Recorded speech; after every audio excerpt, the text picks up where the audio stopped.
saya Syifa Yunisa, NPM 102222083. Saya dari kelas B22, program studi akuntansi, mahasiswi Universitas Teknologi Digital. Di sini saya akan mereview atau mempresentasikan salah satu materi dari mata kuliah Sistem Transaksi Keuangan Digital yang berjudul System Development Life Cycle. Nah, atau disebut dengan SDLC. Adanya SDLC ini dilatar belakangi oleh suatu kondisi di mana informasi yang dihasilkan oleh suatu perusahaan ini tidak sesuai dengan apa yang diharapkan oleh pengguna. Nah, SDLC merupakan tahapan-tahapan pekerjaan yang dilakukan oleh analis sistem dan programmer dalam membangun sistem informasi. Jadi SDLC ini tahapan pekerjaan dalam mengembangkan sistem yang ada gitu.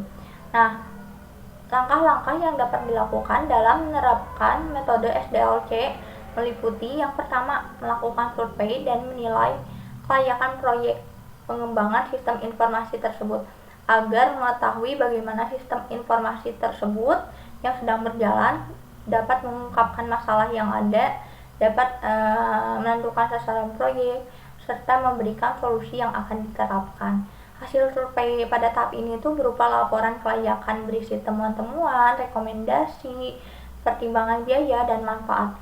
Selanjutnya yang kedua, mempelajari dan menganalisis sistem informasi yang berjalan. Dalam tahap ini, mempelajari dan menganalisis sistem informasi yang berjalan, itu untuk mengetahui sebab akibat yang ditimbulkan, serta kesempatan dan pengarahan yang terjadi. Nah, output dalam tahap ini berupa laporan yang mengungkapkan adanya berbagai permasalahan yang ada gitu. Yang ketiga, menentukan permintaan pemakai sistem informasi. Sistem informasi harus sesuai dengan kebutuhan pemakai sehingga pada tahap ini adanya laporan permintaan dari pemakai sistem informasi yang dijadikan dasar untuk pembuatan keputusan. Yang keempat, memilih solusi atau pemecahan masalah yang paling baik, biasanya berdasarkan pada permintaan dari pemakai sistem, sehingga sistem tersebut sesuai dengan kebutuhan gitu.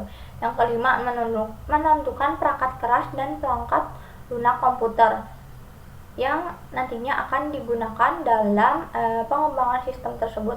Yang keenam, merancang sistem informasi baru. Dalam tahap ini meliputi pemahaman tentang bagaimana menerjemahkan keinginan pemakai terhadap ke dalam komputer. Yang ketujuh, membangun sistem informasi baru, di mana di sini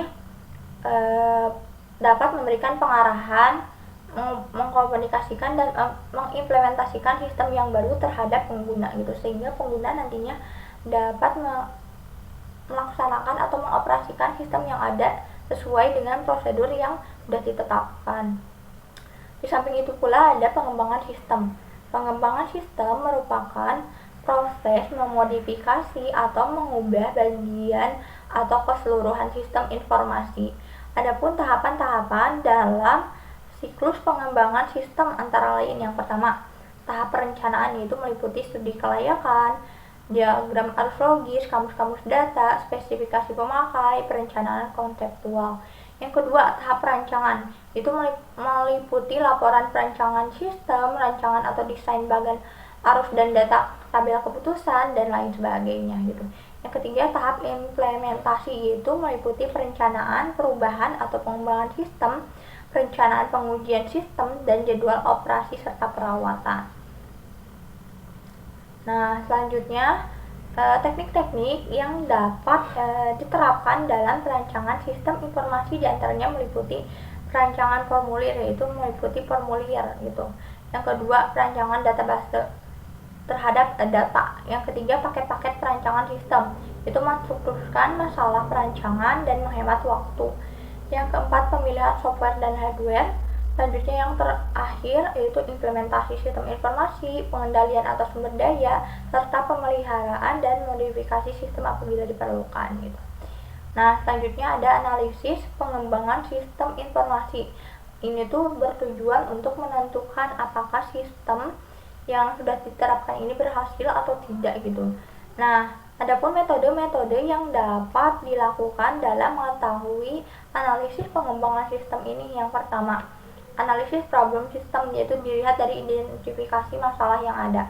Yang kedua, analisis kelemahan sistem meliputi analisis keandalan sistem, teknologi yang digunakan, faktor dokumen yang digunakan, laporan-laporan yang dihasilkan.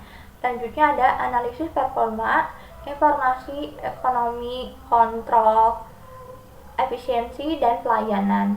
Yang keempat, analisis studi kelayakan meliputi kelayakan teknik, sosial, hukum, dan operasional. Yang kelima, analisis kebutuhan sistem meliputi perangkat kelas dan lunak, pengguna sistem. Jadi suatu sistem informasi di perusahaan itu perlu dikembangkan apabila diperlukan, karena kemungkinan suatu informasi yang dihasilkan itu dapat saja tidak sesuai dengan yang diharapkan oleh pengguna, sehingga perlu adanya penerapan metode SDLC tadi yang dimana dapat mengembangkan suatu sistem baru.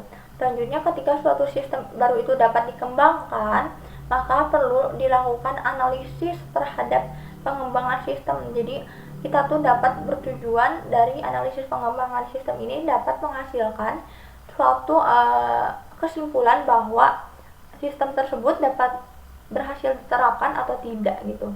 Nah, dengan adanya sistem informasi yang berjalan baik atau yang memiliki kualitas tinggi, maka akan menghasilkan suatu informasi yang berkualitas sehingga dapat berpengaruh terhadap pengambilan keputusan di suatu organisasi.